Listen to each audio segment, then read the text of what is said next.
Hey everyone, Al Fragnoli, League of Leaders, Zach Sooty unable to join us today, but we look forward to having him back on with us next week. Our special guest this week is Alison Wright. Alison Wright is guest relations with Olympia Sports Entertainment. Alison, thank you so much for joining us.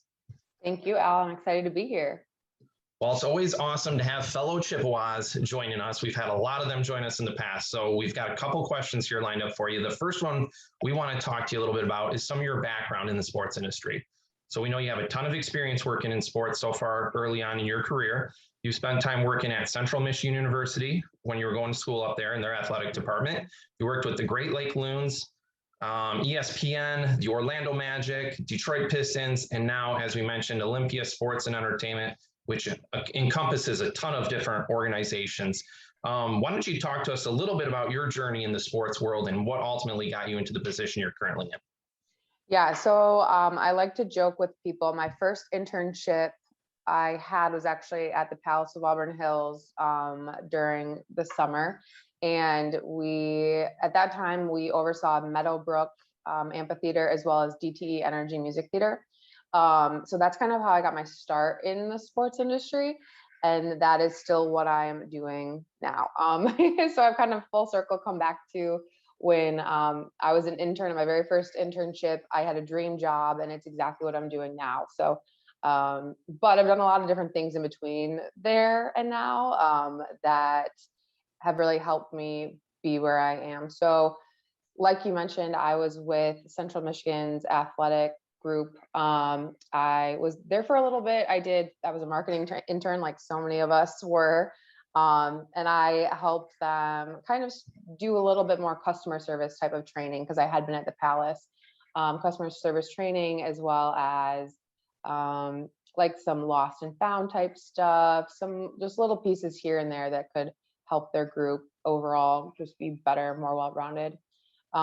With the Great Lakes Loons, I really enjoyed that organization overall. I started in their like business operations group for a field study, which was great. I'm really glad that Central requires experiences like that because that's got me there and got me other places. But yeah, so I was with their business operations group, and I did a lot of work with their nonprofit part of the business. So the Great Lakes Loons are set up as a 501c3 organization, and they have the Michigan Baseball Foundation with them and Dow Diamond. So helping out with their fundraisers and their grant program. So that was a really interesting, unique experience in sports with that group. And then I was actually a graduate assistant at CMU, not necessarily sport related, but working with Dr. Mumford in the Center for Global Sport Leadership. So doing sport related events, sport related research for the university and for the program, which was really unique, a really unique opportunity. We learned a lot about experiential learning. We learned a lot about high school sports. We put on a panel for kind of like what is the future of high school sports going to be. Pay to play was a really big challenge at that time for a lot of programs. So we brought a lot of people in the community and other students together to talk about what the future of that would look like, which was a really unique event and opportunity to get people together to talk about that and try and find some type of solution or discuss what solutions could be for programs facing those challenges. After that, I was really, really fortunate to have an opportunity to go down to Walt Disney World to work for ESPN Wide World of Sports and run Disney back before it was as popular as it is now with the bubble last season for the NBA. But down there, I started as a volunteer operations intern, which part of the Run Disney and ESPN Wide World of Sports, part of their events, they have a large base of what they call sport enthusiasts with them, which are people who are passionate about sports and want to spend their time volunteering at events, mostly amateur type of events. But so yeah, they have thousands and thousands of people that volunteer for these events. So I helped them recruit, train, manage all those volunteers from literally around the world to help run their events, whether there were people at water stops during marathons, or people at Special Olympics who were like cheering in the stands for the athletes. So after that, I kind of transitioned a little bit to work for ESPN at Walt Disney World, at ESPN Wide World of Sports.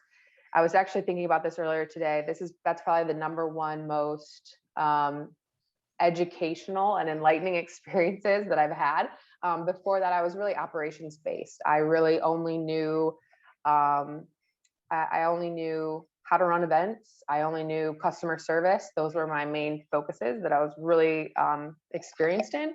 And this was marketing, sales, production, business development, relationship management, things I had never, ever done before, which was really scary, but also incredibly beneficial to me as a human, and the trajectory of my career. So, yeah, just very transformational for my career overall.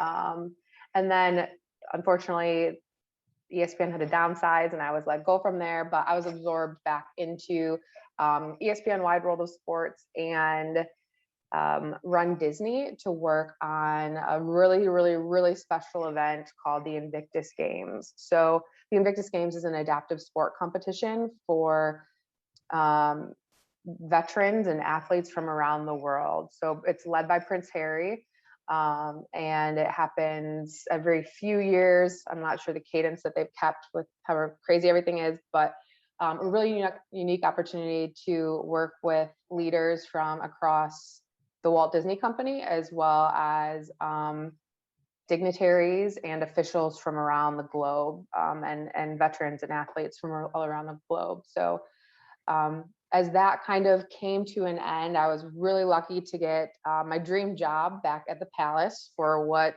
we didn't know at the time was going to be the last season the Pistons were at the Palace. So I came over there as a guest experience manager, and led their guest recovery efforts, led their guest service efforts and initiatives. And as we made the transition from the Palace to Little Caesars Arena, I was very fortunate again to be able to make that transition down to Little Caesars Arena as a guest experience manager as well. So fast forwarding to now, I work as the guest strategy manager for Olympia. Olympia is kind of a catch-all term for the Detroit Tigers, the Detroit Red Wings, Little Caesars Arena, Comerica Park, the Fox Theater, DT Energy Music Theater, Meadowbrook Amphitheater, and Michigan Lottery Amphitheater. So pretty much the whole sport and entertainment business in the Metro Detroit area is what I do. And so my current role, I like to say I'm just kind of helping everyone do everything the best way that they possibly can. So I'm kind of an internal consultant, if you will. So people will say, hey, we've got this challenge that's really inefficient, or we've got this procedure that's really inefficient. Can you look at it and fix it or make it better, make it quicker? Or, hey, our employees are doing a really great job. Can you think of something to recognize them for the great work that they've been doing? Or, just any way that any department needs help, I step in and help them, whether that's doing research or talking to other teams or venues. I'm the helper of all things is the way I like to describe it. So that was a long-winded way of answering where I've been and how I've gotten to where I am. But Alison, that was all perfect. Thank you for sharing all your experiences. I think it's safe to say that you've worked in maybe all 4 professional sports up to this point in your career. That's incredible. The NFL, I've yet to make it into the NFL, but yeah, minor league baseball, now Major League Baseball, and a lot of things in between. Yeah, that's incredible. You've got a lot of great experiences, so thank you for sharing that. Yeah. The next question we're going to ask you, you touched on Central Michigan a little bit already, and Dr. Mumford, and what a great mentor and leader he is for students up at Central Michigan. But maybe touch on a little bit about your time at Central Michigan, and how did your experiences at CMU help you throughout your career in the sports world? Yeah, so I think the number one experience that I got, or the number one key to my success while I was at CMU, or what I learned while I was there, I learned all through experiential learning. I think experiential learning is the number one. It's just what really made my experience at CMU what it was. Working with Dr. Mumford, I loved working with Dr. Mumford, and we'll circle back to him. But the experiential learning piece, putting on an event, having to work with the teammates in your class, just like in the real world today. You have people that are not the easiest to work with, and you have people that you learn from tremendously. And just getting that experience of going through those relationships in a class setting, where the stakes aren't as high if you fail or if you mess up, I think really made a big difference in how the value that I got from that education. So not only in the sport administration program did I have experiential learning, but I also took other classes, like in the recreation program, where we had to put on an event. So that's the number one key of my success while I was at CMU. And then the second piece of it would be working with Dr. Mumford, being a GA for him, and having him giving me opportunities to do things, and him challenging me to do things that I never thought I would do, that I never thought I would have an opportunity to do, or that I could do, just period. And part of that being building a class from scratch to take students to Walt Disney World and learn about sport and being a global citizen and customer service, from the leaders in customer service, to speaking at a conference, an international conference in Hawaii. Those are both things that, as a 19, 20, 21-year-old, I never thought I would do in my lifetime, and I didn't think I could do. That he challenged me and championed for me to be able to do and do well, and help a lot of people through that. That's awesome. I think everybody who goes to Central in their sport management program can agree that Central Michigan is the place to go. I absolutely loved my time at CMU, and Dr. Mumford is fantastic, as you just mentioned. He is a strong advocate to people, for people that work hard, and he pushes you and challenges people to step out of their comfort zone. So couldn't agree with you more on that. Our next question. You've got a ton of experience, as we've already talked about, in guest experience, guest relations, with so much competition that's out there right now for people's discretionary money. How important is it to focus on guest experiences, and what are some unique ways or some unique things that the Detroit Red Wings, Detroit Tigers are doing to try and make sure that their fans are having a great time at the events? Yeah, so I think I'll start with what they have built, and they being the Ilitch family and Tom Gores and Platinum Equity. They've built a superpower of entertainment, like a sport and entertainment business, whether it's, if you want to go see a small indie or unique type of show, you can go to the Motor City Soundboard and see it there, right? Or you want to go to a baseball game with 40,000 people, you can do that. Or you want to go to the crown jewel of Detroit, and go to the Fox Theater for a historic, just a historic experience, an incredible experience. So they've really built a behemoth of a business in the sport and entertainment offerings that they have within the city of Detroit and the surrounding areas in the suburbs. So I think that that's huge as to how they can serve their guests, serve their fans, and have people come to their venues. But I would say another way, especially during these weird and crazy COVID times, is they've really put a lot of effort into storytelling and creating unique and different content for guests to engage with their teams and engage with their favorite athletes in new and different ways. So they have a lot of like YouTube programming that they do. They've got a show called the Word on Woodward that they do from a sport and entertainment, or mainly sports perspective. I'm talking about all the Detroit sports teams. I actually just the other day watched a mini series that they have for the Tigers called Home. Really great storytelling. So I think that they're engaging people in new and different ways through those mediums. And then finally, I'll say at events, we're really working hard to train our staff to think of people individually and think of what they need as an individual or as a family, right? The needs of a couple coming in for date night with high heels and fancy clothes is different than mom and dad with their kids. And we're training and we educate and empower our colleagues to be able to approach and offer things to those people in different ways based on the family dynamic or who's coming to the game. So yeah, I would say through individualized experiences, a million different offerings, and the unique and creative storytelling through those things, I think we're doing a really good job at engaging people in all different types of ways.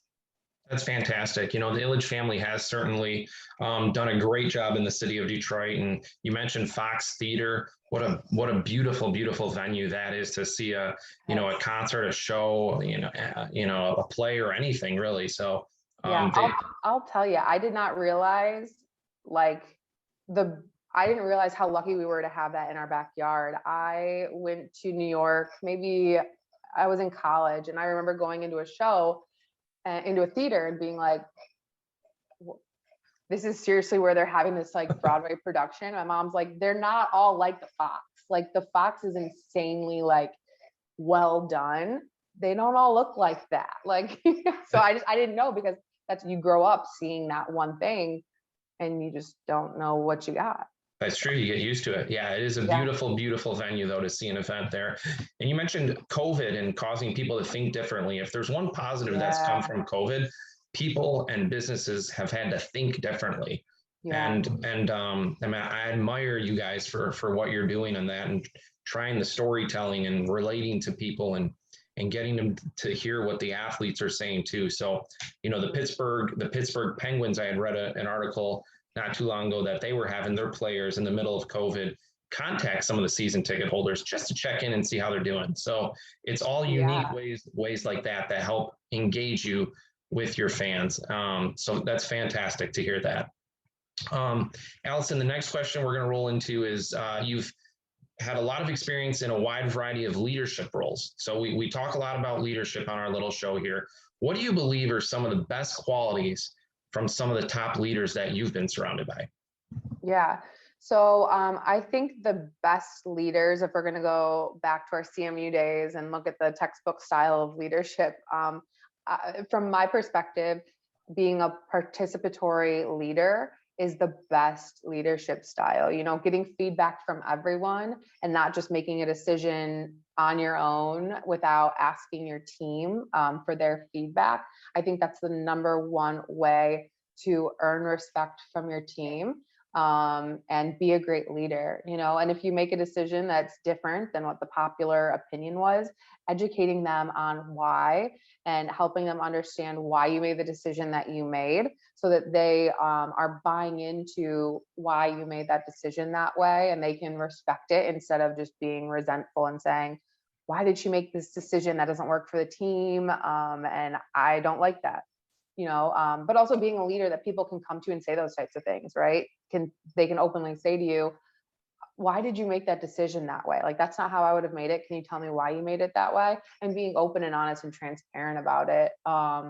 That's something that I tell my team all the time. Like, if you have questions about what I'm doing, or you've got questions about how we're doing something, or you think you've got a better way of doing it, bring it to us. Like, I am the first person to tell you that I like things done the best way possible, but I don't always know what the best way possible is.